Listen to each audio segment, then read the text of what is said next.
This is the Global Podcast Network, where executives and professionals connect, share, and inspire.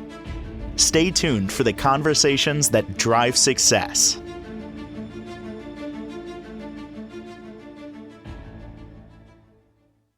Welcome back, everybody. We are social creatures. We crave connection, relationships. Sometimes the relationships aren't the best. So we're going to talk about that today. How to improve the relationships around you, whether it's personal, professional, how to navigate that in many different areas. And this is all part of how she helps people move their lives forward through all different types of things: teletherapy, CBT, DBT, intervention, and also equine assisted therapy. Just a few of the things that she offers. She also got a wonderful nonprofit, which we'll get to in just a moment. Jennifer Wolf is on the program. Welcome back. How you doing?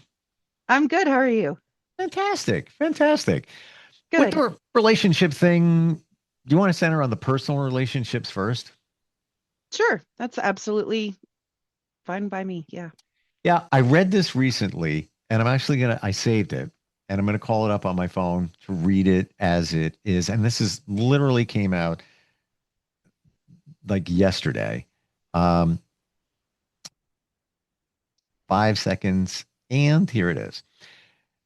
Psychologists have studied this, how to improve your relationship in just 1 minute a day. And it's so simple. Give the other person your full attention. No phone, no distraction. Be present for 60 seconds. When you think about that, how many of us even do that? Yeah, what's going on? Yeah, okay, yeah, well, that's really great. I'm happy for you. And you're in the middle of doing like 5 different multitasking and everything. But they say just that can make such a huge difference. And they also throw in there too, 1 minute hug after a long day of work, even 20 seconds can lower cortisol and release bonding hormones, oxytocin, and all of that.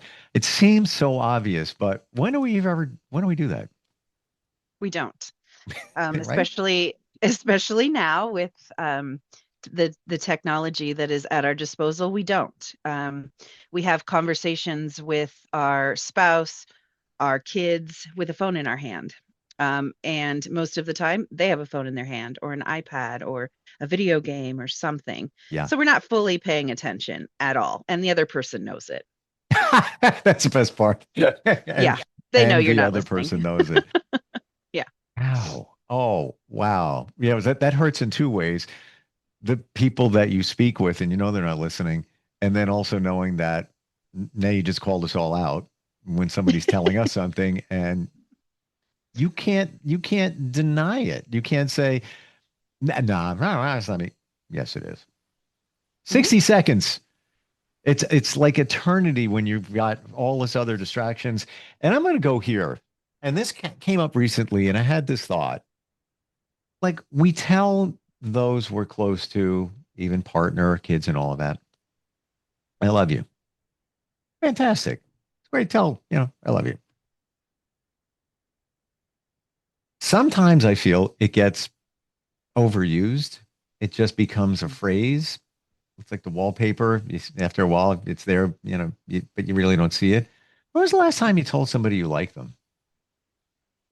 I like you. Yeah. Yeah. When?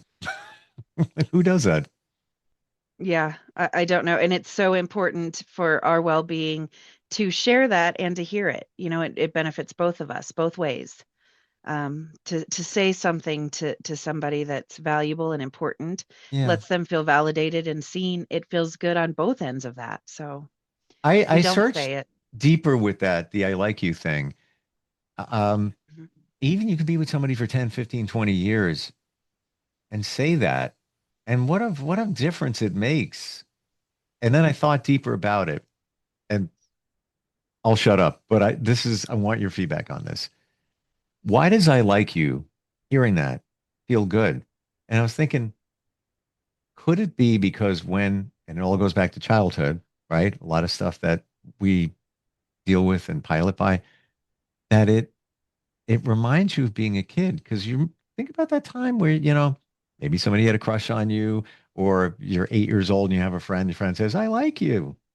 Damn, Mhm. that feels good. Damn, that felt good. I don't know. Yeah, I think maybe there's something that resonates there that, a lot of this stuff goes back to childhood, right? it does. Pretty much everything that we do day in and day out somehow comes from our childhood. Right. And I would agree with you. I think hearing that it's very genuine and basic and simple. And I think it's comforting to hear that, maybe because of our childhood, of course, but Hmm. I think it steps back from the I'm just throwing this out there. I Sure. love you, I love you, I love you. I'm shaking things up, and some of those phrases that we don't use often enough. I appreciate you, not it. I appreciate you. Yep. And another big one that I believe in, especially with couples, is I respect you, Ooh, because it's hard to love if we don't respect you. We're not totally. loving you. So, yeah. And when the respect is gone, it's over. Hmm. Hmm. It's Yeah. over. There's no way getting around that. Mm-mm. The Yeah. You got to relationship, respect your partner. 100%. And even in any situation, if there's no respect there, you can continue a relationship, but it's not the way it should be. Even in a professional one, you're working with somebody, something happens, you don't respect them. It's almost pointless. Like it's empty. That's the word I'm Yep. looking for. Empty. Yes. Yep. Mm. Yeah. And you're right. That's in every relationship. We have to respect our kids if they're going to respect us, our coworker, our boss. It's very difficult to be in any type of relationship when you really think, I have zero respect for you. I don't like you as a person. That's tough. You just even hearing that, it's like we're done. Like I don't respect you. Yeah. Yeah. Well, there's things I want to say, but I can't say here if somebody Right. says that. Right. But the reality is, they're probably right. And what are you going to do? I mean, that's Hmm. hmm. We're opening up some new territory here in terms of awareness. Um, Yeah. we'll go to professional relationships, but on the personal ones, what's one thing you've learned in your journey about relationships? I think having like a mutual come to the middle, meet in the middle understanding is important. Drawing that line between let's discuss this and let me tell you what to do, or let me tell you what to do. I think things need to be a discussion when it comes to the events in our lives with personal relationships. So we need to hear each other out without interruption. That's the huge one. And I've learned a lot about when we're listening to somebody, we have to get very good at responding, not reacting. Hmm. Those are two very different things, and it changes how we're listening to somebody, and what our response to them is going to be. And it dictates the entire outcome of that. Are we going to argue, or are we going to hear and understand each other? How can we look at that in two different ways? Maybe examples, go hypothetical between Yeah. responding and reacting. So let's say that your husband won't put the dishes in the dishwasher no matter how hard you try. You need to approach them with that respect in a calm tone that sets the pace. I'm not angry. I'm not upset. I'm just reminding. And he is listening to this, and he has two choices. One, sit there and process the defensiveness and get ready to pounce. What am I going to say back to this? And then has a reaction, usually explosive or not very nice or upsetting. And then she has to act in kind, and back and forth and back and forth. Or he has a choice to listen, clear his brain. I'm listening to you. I hear you. Reiterate to her what she just said. You're upset that I won't put the dishes in the dishwasher. I get that. And then he processes what was said and realizes that it's not a personal attack, and then responds. I will try harder. I will work harder. Can you help me remember? Can I put a rubber band around my wrist to snap? Something. And Mhm. they start to communicate and respond versus that explosive, I can't wait to yell back at you. But it's important that you bring that calm to the conversation too. If you come at him yelling, of course, he's going to be defensive, shut down. We stop listening the minute someone yells at us. We stop. Completely. And let's go now to the challenge. One, I want to talk to you about our situation here, the dish situation, whatever it might be. And the other person says, I don't want to deal with this right now. I can't do this right now. Mhm. Is it reasonable to make an appointment?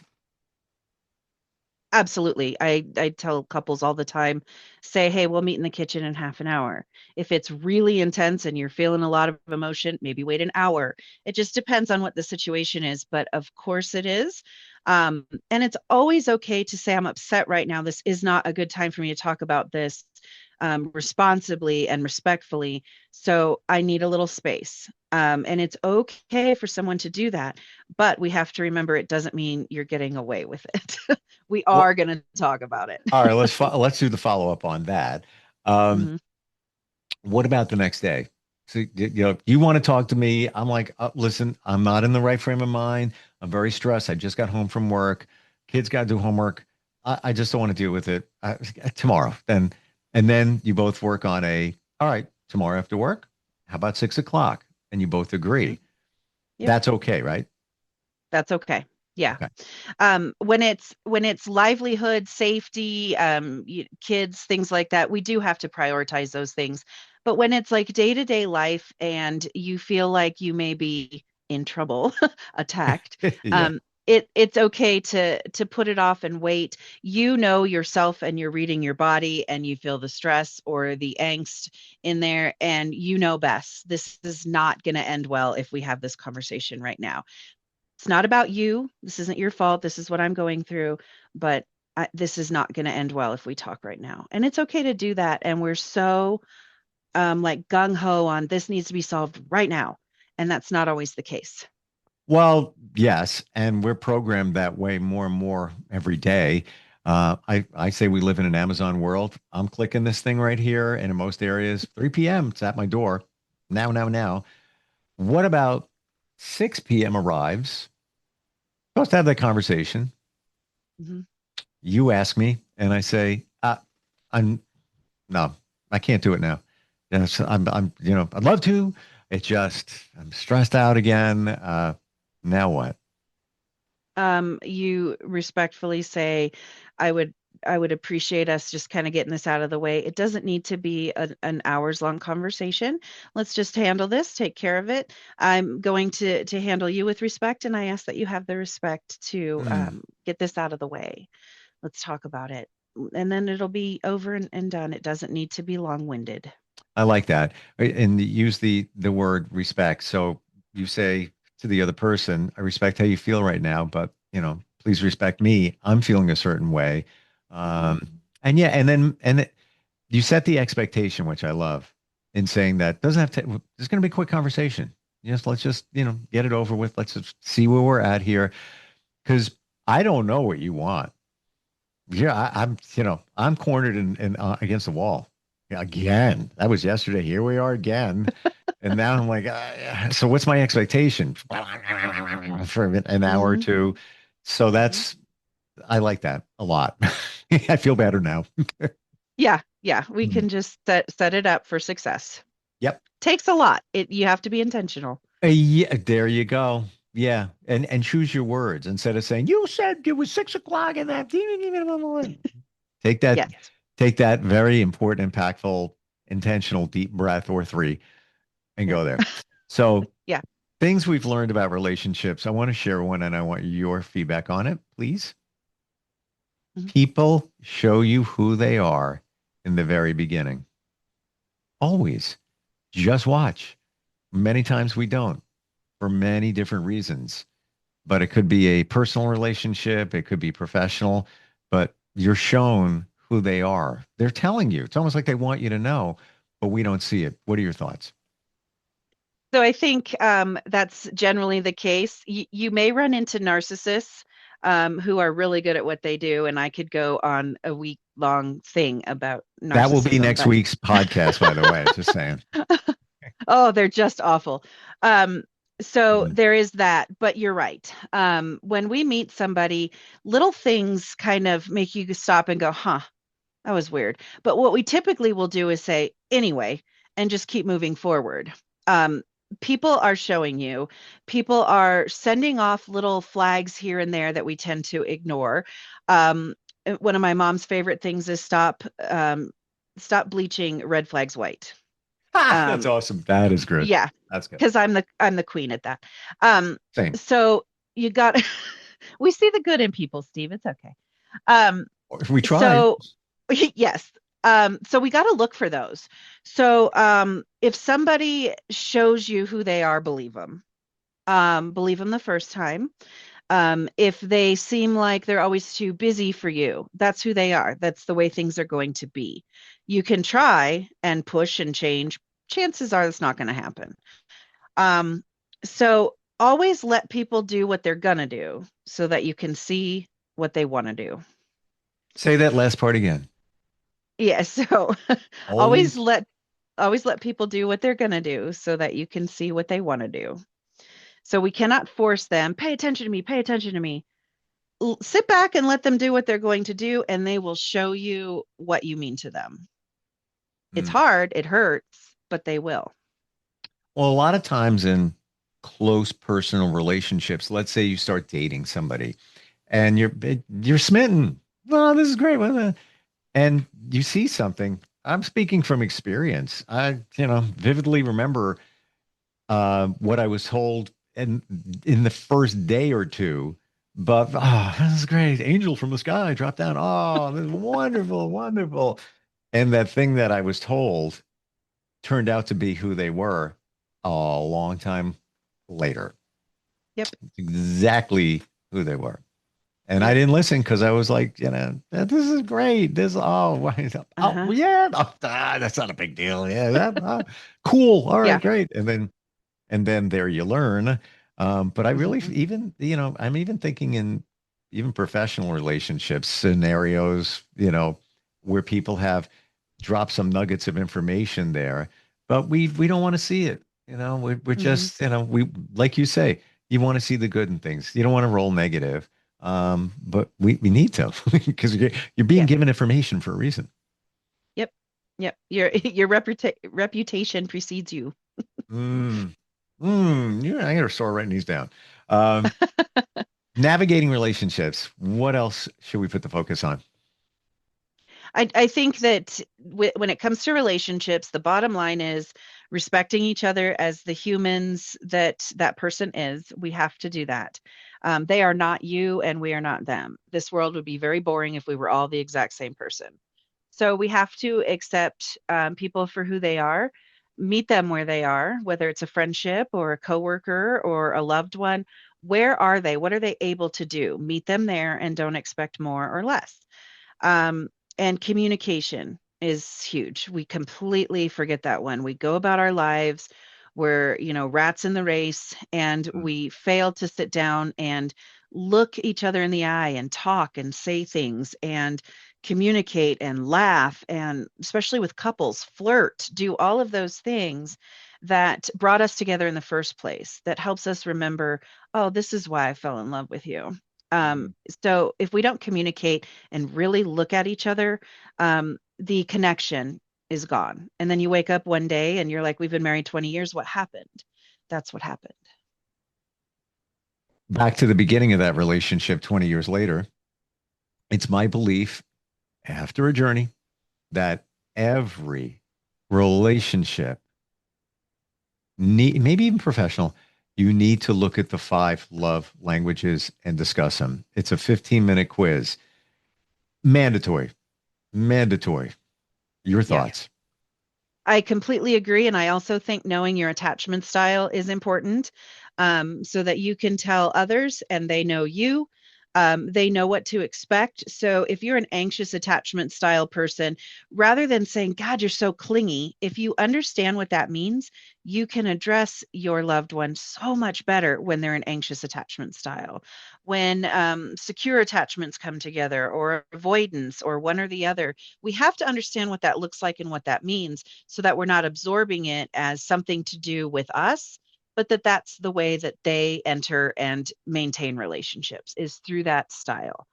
Very few of us, unfortunately, are secure attachment style. Can you give us some examples of different attachment styles? Yeah, so secure means, hey, I'm cool by myself. I got this. I can do this. I'm independent. I'm a wonderful, complete dessert. You come along, you're the cherry on top. Cool. Without that cherry on top, I'm still complete, delicious, wonderful. Mm. We communicate effectively. We do well together, well-oiled machine. The anxious attachment styles are very clingy. They want to fix everything. They can't stand if someone doesn't like them or agree with them. They're constantly in fear of abandonment mode. They're worried somebody's going to leave. They have very loose boundaries because they're afraid they'll upset someone and that person will leave. They are perceived as the clingy ones. Why do you need so much attention? Why do you need me to give you security all the time? That's their style. Then there's the avoidant. They're very standoffish, lack trust, don't like to get into relationships. They're fearful of them. They don't really trust you. They got their eye on you. They tend to shut down in times of stress. We feel like we're getting, the silent treatment. Those are the avoidants. They don't know how to handle emotion and confrontation. And then there's the disorganized, and they're a little bit anxious and they're a little bit of the avoidant. They kind of come together, and you'll see them sometimes very like clingy and emotional, and other times they're totally turned away from you, and you feel like, why are you running hot and cold with me? Those are Mm. probably the disorganized. Wow. Those are big.